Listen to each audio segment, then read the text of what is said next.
사랑합니다. 축복합니다.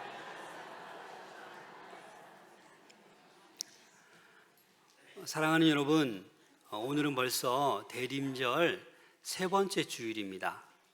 올해는 제가 이 대림절에 맞게 그 본문을 전하다 보니까 저 스스로도 했던 얘기를 또 하는 것 같은 느낌이 듭니다. 지난 시간에 제가 대림절을 준비할 때 어떻게 준비하자고 했죠? 능동적으로 준비해야 되고 잘 준비된 기다림을 해야 되는데 회개가 있어야 되고 또 겸손함이 필요하다라고 말씀드렸습니다. 오늘은 이제 대림절 세 번째 주일인데 전통적으로 이 대림절 세 번째 주일은 기쁨의 주일이라고 합니다. 그래서 오늘 말씀을 통해서 우리 모든 성도들이 기쁨을 회복할 수 있기를 소망합니다.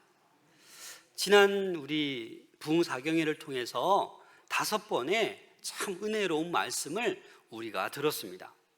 주제가 뭐였죠? 회복되면 살아나리라. 그래서 5가지 회복을 얘기해 주셨어요.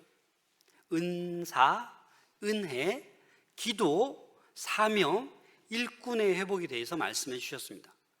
개인적으로 저도 참 은혜가 컸고 회복이 되었습니다. 제가 왜 이 얘기를 하냐? 나오지 못한 분들이 많아요. 그래서 유튜브로 들으신 분들도 있지만 올해가 가기 전에 꼭 이 회복의 이 부흥사경의 말씀을 꼭 들을 수 있기를 소망합니다. 오늘 본문 말씀을 가만히 보면 34장에서는 이사야 선지자가 하나님의 그 어두움의 심판을 선포합니다. 그렇게 심판을 선포한 후에 35장에서는 이스라엘 백성에게 베푸실 회복, 구원에 대해서 말씀해 주고 있습니다. 이런 거지요. 긴 어두운 밤이 지나고 난 다음에 뭐가 터요? 동이 트잖아요. 폭우가 많이 내린 다음에 무지개가 뜨잖아요. 그런 것처럼 이 이사야 선지자 오늘 본문 말씀은 어두움이 다 지나가고 이제 동이 트는 이 회복의 말씀, 구원의 놀라운 말씀을 이사야 선지자를 통해서 선포해 주고 있습니다. 그래서 오늘 이 본문 말씀을 통해서 저와 여러분들에게 하나님께서는 희망의 메시지를 전해주고 있습니다. 사실 우리의 인생은 광야와도 같은 인생입니다. 좋을 때도 있지만 강야와 같을 때도 있고 삶이 너무나도 버겁고 힘이 없어요. 손에 힘도 없고 무릎에도 힘도 없고 그리고 늘 치유가 필요한데 회복이 필요한데 치유되질 않아요. 기쁘게 살아가야 되는데 늘 근심, 걱정, 슬픔이 가득해요. 이러한 저희들에게 오늘 몇 가지 주님께서는 말씀을 우리에게 선포해 주십니다. 오늘 본문을 통해서 4가지 정도 살펴보고자 합니다. 첫 번째는 주님께서 우리에게 오시면 광야와 같은 메마른 땅이 변하게 된다라는 사실입니다. 자, 1절 말씀 함께 읽겠습니다. 시작. 광야와 메마른 땅이 기뻐하며 사막이 백합화 같이 피어 즐거워하며. 생명이 없는 광야에 꽃이 핀다? 불가능한 일 같지 않습니까? 메마른 땅이 기뻐한다? 왜 기뻐할까요? 그러나 이것은 하나님께서 이루실 구원의 실제를 보여주고 있는 것입니다. 사실 이 창조 세계 전체가 이 메시아의 다시 오심을 환영하는 모습이 로마서 8장 19절에 나와 있습니다. 우리 로마서 8장 19절 함께 읽겠습니다. 시작.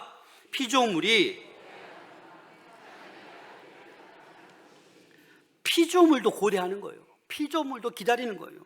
하나님의 아들이 나타나기를 기다리는 거예요. 그래서 오늘 본문 말씀에 광야, 메마른 땅, 사막 등으로 묘사되었는데 이 땅이 어떻게 된다고요? 변한다라는 거예요. 백합화가 피고 레바논, 갈멜, 샤론의 아름다운 것처럼 그렇게 바뀐다라고 말씀하고 있는 거예요. 2절 말씀 함께 읽겠습니다. 시작. 무성하게 피어 기쁜 노래로 즐거워하며 레바논의 영광과 갈멜과 샤론의 아름다움을 얻을 것이라. 그것들이 여호와의 영광 곧 우리 하나님의 아름다움을 보리로다. 여러분, 레바논에는 백향목이 많아요. 그래서 레바논의 그 우거진 백향목, 갈멜산, 샤론 평지에 있는 그 아름다운 비옥한 아름다운 땅, 거기에는 관목이 우거져 있고 이 비옥한 평야로 소문난 곳이에요. 그래서 이 광야, 이 메마른 땅이 어떻게 해요? 그렇게 바뀐다라는 거예요. 그렇게 레바논처럼 갈멜산의 그 샤론 평지처럼 어떻게 해요? 놀랍게 바뀐다라는 거예요. 근데 누가 오시면? 주님이 오시면 그 광야와도 같은 그곳이 아름다움으로 바뀐다라는 거예요.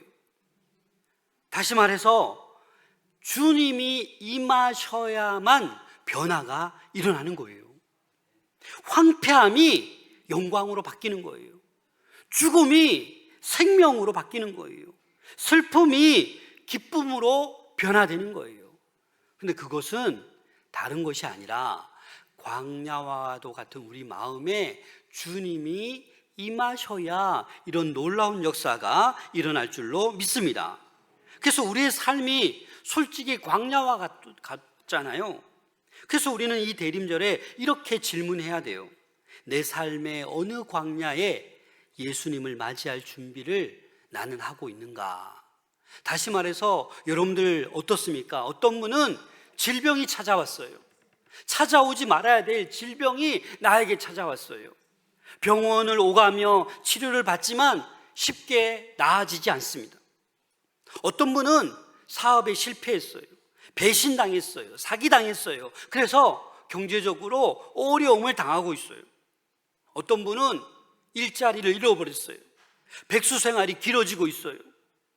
그게 뭐예요? 광야와도 같은 그런 시간들을 보내고 있다는 거예요. 어떤 분은 가족과의 갈등이 심해요. 자녀 문제로 너무나도 고통받고 있어요. 친구와 직장 동료와 너무나도 관계가 나빠져서 힘들어하고 있어요. 또 어떤 분은 영적인 메마름으로 인해서 아무리 예배를 드려도 감격이 없어요. 아니, 들으려고 하지도 않아요. 예배가 사모해지지 않아요. 예배에 나가기 싫어요. 기도해도 응답이 없는 것 같아요. 아니, 기도할 마음조차도 없어요. 그게 뭐예요? 광야와도 같은 우리의 모습입니다. 그래서 나는 지금 어떤 광야에 놓여 있냐? 육체의 아픔이냐? 영적인 메마름이냐? 경제적인 어려움이냐? 관계의 문제냐? 여러분들이 지금 어떤 광야에 놓여져 있습니까? 그래서 우리는 광야에 놓여져 있지만 주님께서 찾아오시면 그 모든 광야에 어떻게 해요? 꽃이 핀다라는 거예요. 이 놀라운 이 광야가 레바논으로 그리고 갈멜로 샤론으로 바뀐다라는 거예요. 생명이 없는 곳에 생명이 생기고 희망이 보이지 않는 곳에 희망이 생긴다라는 거예요. 여러분 명심하시길 바랍니다. 예수님이 여러분들 마음에 찾아가시면 어떠한 황폐한 마음도 꽃이 활짝 필 줄로 믿습니다. 그걸 우리는 믿으셔야 돼요. 여호와의 영광이 나타나고 하나님의 그 아름다움을 보게 될 것입니다. 두 번째로 주님이 찾아오시면 약한 자가 강하게 됩니다. 우리 3절, 4절, 상반절까지 함께 읽겠습니다. 시작. 너희는 약한 손을 강하게 하며 떨리는 무릎을 굳게 하며 겁내는 자들에게 이르기를 굳세어라, 두려워하지 말라. 약한 손을 어떻게 하신다고요? 강하게. 떨리는 무릎을 굳게 하며 겁내는 자들에게 이르기를 어떻게 말씀하세요? 굳세어라, 두려워하지 말라 라고 말씀하는 거예요. 오늘 임마누엘 찬양대 찬양 가사 가운데 눈이 흐려진다, 이 가사가 나와서 저도 눈이 흐려지는 것 같은데 이런 마음이 들어요. 우리는 육신은 갈수록 쇠해져요. 광야 같아요. 그러나 떨리는 손이지만, 연약한 무릎이지만 주님께서 찾아오시면 그 손이 강해질 줄로 믿습니다. 우리는 자꾸 갈수록 예배의 손이 약해져요. 기도의 손이 자꾸 무너져요. 섬김의 손을 자꾸 잃어버려요. 믿음의 손이 자꾸 흔들려요. 그 손을 주님께서 찾아오시면 강하게 될 줄로 믿습니다. 그래서 우리는 연약함을 숨기지 말아야 돼요. 정직하게, 솔직하게 우리의 연약함을 고백할 수 있어야 돼요. 그래서 바울이 그렇게 고백했잖아요. 내가 약할 때가 강함이라. 바울은 자신의 약함을 알았어요. 육체의 가시가 있음을 알았어요. 그래서 고린도후서 12장 10절에 보면 이렇게 얘기하고 있습니다. 함께 읽겠습니다. 시작. 이는 내가 약한 그때의 강함이라. 일반 사람들이 이해할 수가 없어요. 야, 말이 되냐? 왜 약할 때가 강해? 그런데 이 바울의 고백은 내가 약한 그때 누가 오셔요? 주님이 오셔요. 그래서 우리는 강해지는 거예요. 우리가 우리의 약함을 인정할 때 하나님의 능력이 저와 여러분들에게 임하는 줄 믿습니다. 그래서 하나님은 제일 싫어하는 게 교만을 싫어하세요. 교만한 자에게 임하지 않습니다. 강한 척하지 말고 우리의 약함을 정직하게 날마다 고백할 수 있는 우리 모두가 될 수 있기를 소망합니다. 그래서 오늘 본문에 굳세어라, 두려워하지 말라, 하나님이 너를 구하실 거다라고 말씀해 주고 있는 거예요. 그런데 여러분, 공간복음에 자세히 보면 이 하나님께서 공통적으로 계속 말씀하는 게 있어요. 그게 뭐냐면 무서워하지 말라예요. 이 무서워하지 말라 세 번역으로 보면 두려워하지 말라예요. 한번 찾아볼까요? 마리아에게 천사가 나타났을 때 뭐라고 얘기했냐면, 여러분 누가복음 1장 30절 함께 읽겠습니다. 시작. 천사가 이르되 마리아여 무서워하지 말라, 내가 하나님께 은혜를 입었느니라. 마리아에게 천사가 뭐라고 해요? 무서워하지 말라, 두려워하지 말라라는 거예요. 또 요셉의 꿈에 천사가 나타나서 이렇게 말했습니다. 마태복음 1장 20절 함께 읽겠습니다. 시작. 이 일을 생각할 때에 주의 사자가 현몽하여 이르되 다윗의 자손 요셉아, 내 아내 마리아 데려오기를 무서워하지 말라, 그에게 잉태된 자는 성령으로 된 것이라. 뭐 하지 말라? 무서워하지 말라, 두려워하지 말라라는 거예요. 목자들에게 또 천사가 나타나서 이렇게 말하고 있습니다. 누가복음 2장 10절 함께 읽겠습니다. 천사가 이르되 무서워하지 말라, 보라 내가 온 백성에게 미칠 큰 기쁨의 좋은 소식을 너희에게 전하노라. 그래서 이 대림절 기간에 어찌 보면 예수님께서는 누구에게? 마리아에게, 요셉에게, 목자들에게 공통적으로 하는 말이 뭐예요? 무서워하지 말라. 다시 말해서 두려워하지 말라라는 거예요. 왜 이렇게 두려워하지 말아라, 무서워하지 말아라, 왜 이렇게 말하는 거예요? 이유가 있죠. 우리 인간은 늘 연약하고 늘 두려워하기 때문에 늘 반복적으로 말씀해 주고 있는 거예요. 우리가 늘 두려움 가운데 놓여져 있기 때문에 얘야 두려워하지 마라, 놀라지 마라. 왜 그렇게 두려워하면 아무것도 못하느냐? 여러분 그렇잖아요. 뭔가 이렇게 활발하게 움직여야 되는데 두려움이 우리를 꽉 잡아매면 뭐예요? 아무것도 못해요. 꼼짝 못해요. 그래서 여러분 무서운 호랑이가 나타나면, 나타나면 막 뛰어 도망가야 되는데 뭐가 돼요? 얼음이 되잖아요. 발이 안 띄어져요. 경험을 안 해보셨죠? 네, 그렇대요. 이사야 시대에 이 백성들이 어때요? 강대국에 둘러싸여 있는 거예요. 아수르, 애굽, 지금 강대국에 둘러싸여 있어서 언제 침략당할지 모르는 거예요. 두려움 가운데 있는 거예요. 오늘 살아가는 우리 성도들도 마찬가지입니다. 내 건강 잃어버리면 어떻게 될까? 사랑하는 사람을 잃어버리면 어떻게 될까? 내 미래가 보이지 않는데 어떻게 될까? 내가 나중에 뭐가 될까? 이런 여러 가지 두려움이 늘 우리에게 찾아와요. 그래서 약한 손, 떨리는 무릎, 겁내하는 그 마음에 우리는 어떻게 해요?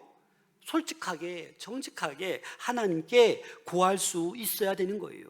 그러한 자에게 이사야는 이렇게 선포하고 있습니다. 4절 하반절 함께 읽겠습니다. 시작. 보라, 너희 하나님이 오사 너희를 구하시리라. 누가 오신다고요? 하나님이 오셔요. 하나님이 오셔서 보복하시고 갚아주세요. 또 하나님이 오셔서 우리를 어떻게 한다고요? 구하시어 주신다라는 거예요.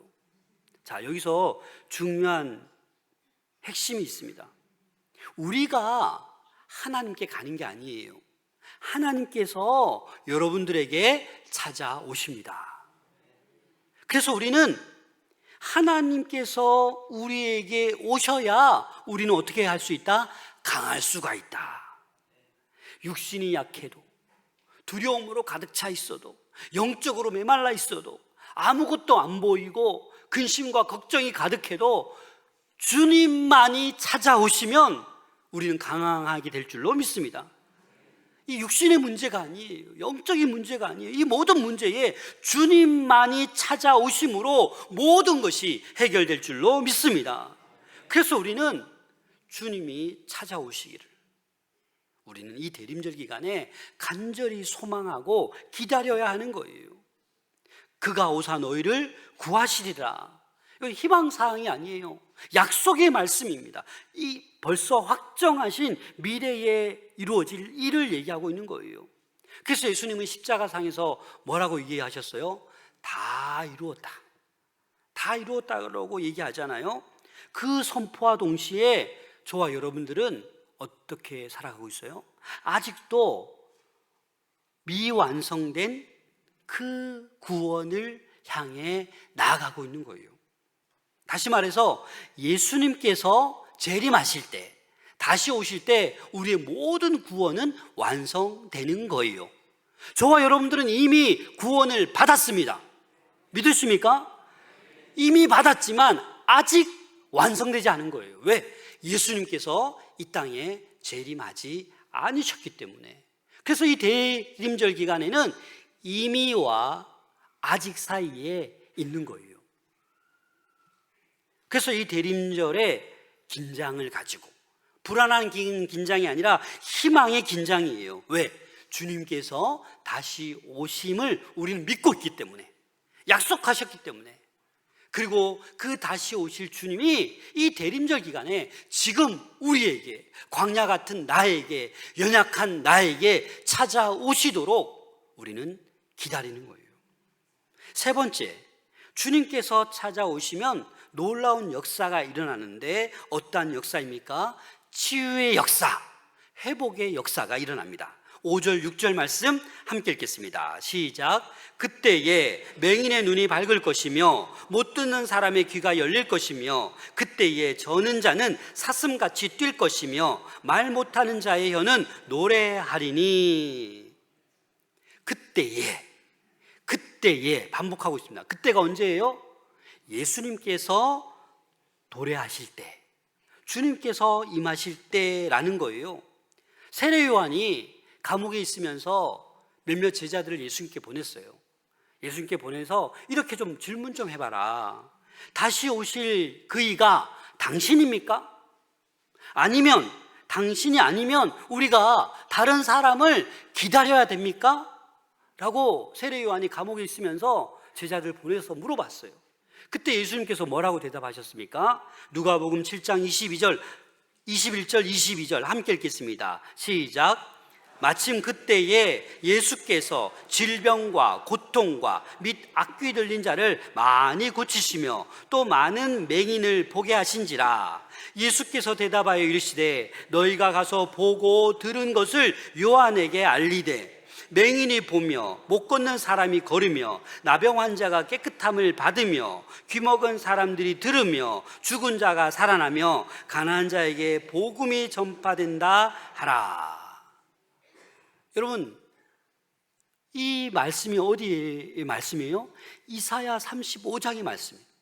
다시 말해서 예수님께서도 그 예언의 말씀, 이사야 35장의 말씀을 그대로 뭐 하는 거예요? 인용하며 얘기하고, 그리고 이 삶에서 많은 병자, 맹인, 귀머거리, 그 모든 사람들을 어떻게 하셨어요? 치유하셨다라는 거예요. 단순히 육체적 치유뿐만 아니라 영적, 정서적, 관계적 차원의 총체적인 회복, 치유의 역사를 말하고 있는 것입니다.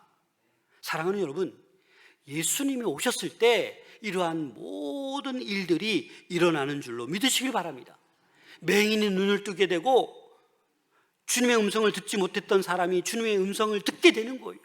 중풍병자가 일어나는 거예요. 눈과 귀와 입과 다리가 회복되는 거예요. 여러분, 저와 여러분들은 눈과 귀와 입이 열려 있지요. 사용하는데 아무 불편 없지요. 그런데 영적으로 보면 심각한 상태에 있는 분들도 있어요. 영적으로 눈이 어두워져서요, 하나님을 볼 수 없어요. 하나님의 영광을 보지 못해요. 음성을 듣지 못해요. 그래서 말씀이 이해가 안 돼요. 말씀이 들려지지 않아요. 아무리 지금 우리나라의 최고의 목사님을 모셔서 부흥사경을 해도 들을 수가 없어요. 왜? 관심이 없으니까. 그렇잖아요? 재와 상처로 인해서 걷지를 못해요. 마비되어 있어요. 한 발자국도 걷지 못해요.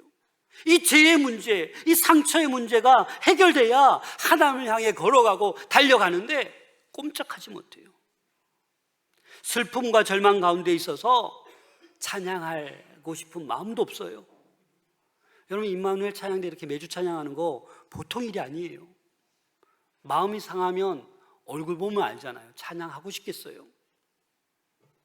슬픔과 절망 가운데 있을지라도 입이 열려 기쁨의 찬양, 노래를 부르는 거예요.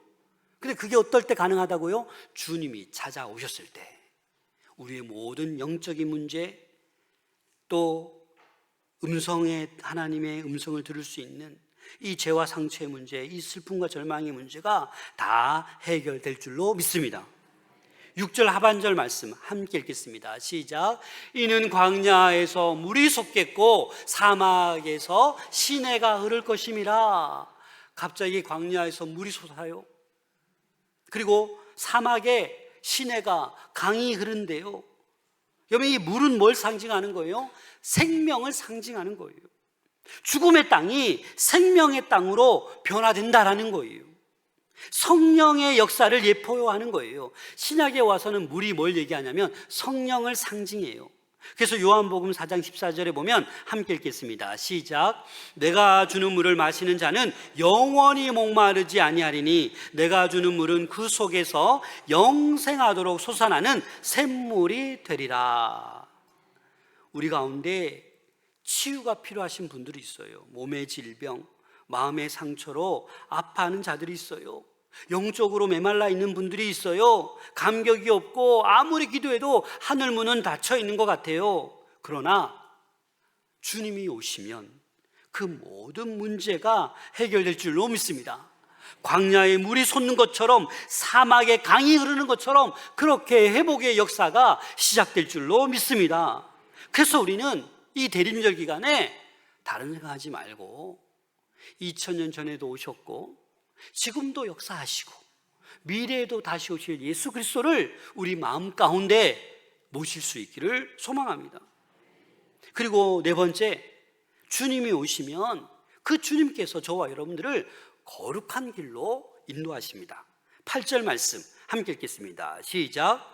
거기에 대로가 있어 그 길을 거룩한 길이라 일컫는 바 되리니 깨끗하지 못한 자는 지나가지 못하겠고 오직 구속함을 입은 자들을 위하여 있게 될 것이라. 우매한 행위는 그 길로 다니지 못할 것이며. 구원받은 사람이 나가는 그 거룩한 길, 그 대로, 하이웨이, 그 구원으로 인도하는 그 길을 지금 얘기하고 있는 거예요. 그런데 지금 이사야가 말하고 있는 이 거룩한 길은 특별한 길이에요. 어떤 길입니까? 첫 번째로 이 길은요, 사람이 만든 길이 아니에요. 누가 만든 길이에요? 하나님이 만든 길이에요. 하나님이 친히 예비하신 길이에요. 그리고 이 길이 어떤 길이라고 얘기하고 있어요? 거룩한 길이다라고 얘기해요. 그게 거룩한 길이기 때문에 어떤 자는 그 길로 지나가지 못해요? 깨끗하지 못한 자는 그 길을 지나가지 못하겠고, 오직 구속함을 입은 자들을 위하여 지나갈 수 있는 길이라는 거예요. 여러분, 구속함이 뭡니까? 저와 여러분들은 죄인이었어요. 그런데 예수 그리스도께서 십자가를 지심으로 말미암아 그 보혈의 피로 저와 여러분들이 깨끗하게 씻음 받았습니다. 그래서 우리는 이 거룩한 길로 갈 수 있는 거예요. 구속함을 받았기 때문에. 다시 말해서 우리의 의가 아니라 예수 그리스도의 의로 말미암아 우리는 이 거룩한 길로 나아갈 수 있는 것입니다. 그리고 이 길은 어떤 길이냐? 9절 말씀 함께 읽겠습니다. 시작. 거기에는 사자가 없고 사나운 짐승이 그리로 올라가지 아니하므로 그것을 만나지 못하겠고 오직 구속함을 받은 자만 그리로 행할 것이며, 그 길은 안전한 길입니다. 안전한 길. 사자가 없고 사나운 짐승이 그리로 올라가지 아니하는 구속함을 받은 자만이 행할 수 있는 그 안전한 길입니다. 그리고 그 길은 복잡하지 않아요. 학식이 필요하거나 많은 지식이 필요하지 않습니다. 오직 단순한 믿음으로 갈 수 있는 길입니다. 그래서 이 거룩한 길은 예수 그리스도의 길을 얘기하는 거예요. 그래서 예수님께서 이렇게 선포하셨습니다. 요한복음 14장 6절 함께 읽겠습니다. 시작. 예수께서 이르시되 내가 곧 길이요 진리요 생명이니 나로 말미암지 않고는 아버지께로 올 자가 없느니라. 예수님께서 내가 뭐라고요? 길이다. 길. 나의 이 길을 통해서만 아버지께로 나아갈 수 있다. 구원받을 수 있다라는 거예요. 다른 길은 없어요. 천하 인간의 다른 길을 예비하신 적이 없어요. 그래서 예수 그리스도가 말한 길, 그 길이 바로 이사야가 말한 그 거룩한 길이다라는 거예요. 예수님께서는 친히 저와 여러분들의 길이 되어 주셨습니다. 이 길은 십자가를 통과하는 길이에요. 우리가 깨끗하지 못하면 이 길로 나아갈 수가 없어요. 예수 그리스도가 바로 이사야가 말한 그 거룩한 길입니다. 그래서 우리는 이 대림절 기간에 이 길을 묵상해야 돼요. 하늘 보자 버리시고 이 땅에 오신 그 길, 말구유에 나신 그 길, 목수의 아들이 되어서 살아가신 그 길, 섬김으로 일평생 살아가신 그 길, 십자가 지신 그 길, 부활하신 그 길을 우리는 묵상해야 되는 줄로 믿습니다. 다시 오실 예수 그리스도, 그 길을 묵상할 수 있기를 소망합니다. 10절 말씀 함께 읽겠습니다. 시작. 여호와의 속량함을 받은 자들이 돌아오되 노래하며 시온에 이르러 그들의 머리 위에 영영한 일락을 띠고 기쁨과 즐거움을 얻으리니 슬픔과 탄식이 사라지리로다. 아멘. 여호와의 속량함을 받은 자들이 돌아오되 노래하며 시온에 이르러. 여러분, 궁극적으로 천국을 향한 우리의 여정을 말하는 거예요. 우리는 이 세상에서 나그네와 같은 삶을 살아갑니다. 순례자와 같은 삶을 살아갑니다. 우리는 하늘의 시온의 대로, 그 시온을 향해 나아가고 있는 거예요. 그래서 이 걷는 자들의 특징이 뭐예요? 노래하면서 걸어가는 거예요. 비록 광야를 지나가고 있지만 찬양이 끊이지 않는 거예요. 여러분 인생에, 여러분 삶에 이 찬양 노래가 끊어지지 않으시기를 소망합니다. 그래서 캐롤, 성탄 다가온다고 루돌프 사슴코 부르는 게 아니라 정말 이 CCM, 이 찬양, 찬송가를 많이 부를 수 있기를 소망합니다. 그래서 이 노래를 함으로 인하여 이들에게 희망이 솟아나는 거예요. 아직 거기에 다다르지 않았지만 이미 벌써 기뻐하는 거예요. 우리가 가는 길이 확실하기 때문에, 하나님은 신실하신 분이기 때문에 그 구원의 확신을 가지고 기쁨으로 노래하며 나가는 거예요. 지금 광야가 슬픔과 탄식이 가득 차 있지만 주님이 오시면 그 탄식이 즐거운 노래로 바뀐다라는 거예요. 그 슬픔이 기쁨으로 바뀐다라는 거예요. 그래서 기쁨과 이 즐거움을 얻으면 슬픔과 탄식이 다 사라지는 줄로 믿습니다. 그래서 영원한 기쁨은 여러분 세상이 줄 수 없는 거예요. 환난 중에도 사라지지 않는 기쁨이에요. 감정적으로 일시적으로 주어지는 그 기쁨이 아니에요. 환경적으로 좌우되는 기쁨이 아니에요. 영원한, 오늘 본문에 영영한 희락이라고 말씀하고 있어요. 영원한 기쁨을 이야기하고 있습니다. 요한계시록 21장 4절 말씀 함께 읽겠습니다. 시작. 모든 눈물을 그 눈에서 닦아주시니 다시는 사망이 없고 애통하는 것이나 곡하는 것이나 아픈 것이 다시 있지 아니하리니 처음 것들이 다 지나갔음이러라. 그렇습니다. 저와 여러분들이 도달할 새하늘과 새 땅, 영원한 천국에 다다르면 이 모든 아픔, 슬픔이 다 사라지고 애통하는 것이나 곡하는 것이 다 없는 그러한 기쁨으로, 즐거움으로 가득한 그 천국에 다다르게 될 줄로 믿습니다.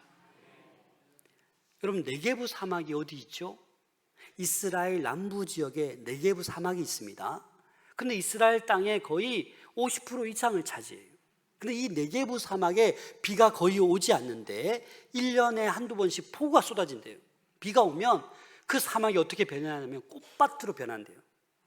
그 심겨져 있던 모래 속에 있던 씨앗이 비가 오므로 말미암아 꽃이 활짝 핀대요. 저도 폭우 이후에 네게부 사막을 못 가봤지만 그렇대요. 그렇습니다, 여러분. 우리가 지금 광야와도 같은 황폐한 그 두려움, 슬픔, 근심, 걱정 가운데 살아가는 것 같지만 주님께서 우리에게 임하시면, 은혜의 단비를 조금만 부어주시면 이 사막이, 이 황폐한 땅이 변화될 줄로 믿습니다. 광야가 꽃이 활짝 피는 그러한 곳으로 변화될 줄로 믿습니다. 그래서 우리는 이 대림절 세 번째 주일에 어떠한 상황 가운데 있을지라도 이 기쁨을 빼앗기지 않으셔야 됩니다. 왜냐하면 주님이 언제든지 오시면 우리의 황폐한 이 광야가 꽃밭으로 변화되기 때문입니다. 그리고 약한 자를 강하게 하시는 분이시기 때문에 우리는 기뻐해야 됩니다. 그리고 주님이 오시면 모든 것이 치유되고 회복되기 때문에 우리는 기뻐해야 됩니다. 그리고 주님께서 오셔서 예수 그리스도의 길, 그 거룩한 길로 친히 우리를 인도하시기 때문에 우리는 기뻐해야 합니다. 사랑하는 여러분, 지금 어떠한 현실, 광야와도 같은 그런 상황에 놓여져 있으십니까? 간절히 기도할 수 있기를 소망합니다. 이 대림절의 기쁨은 감정이 아니에요. 하나님의 약속입니다. 상황이 아니에요. 하나님의 약속이에요. 이 말씀 붙들고 주님께서 우리에게 임하시기를 간절히 소망하면 어떠한 상황 속에서도 이 기쁨을 누리는 우리 모두가 될 줄로 믿습니다. 광야가 변하여 또 약한 자가 강해지고 치유와 회복이 일어나고 영원한 기쁨으로 가는 그 거룩한 길이 열려지게 될 줄로 믿습니다. 사랑하는 여러분, 주님이 오시면 기쁨은 다시 피어납니다. 이 가슴에, 우리 중심에 이 대림절 기간에 주님께서 우리에게 임할 수 있도록 더 기도하시고 더 말씀을 사모할 수 있기를 소망합니다. 기도하겠습니다.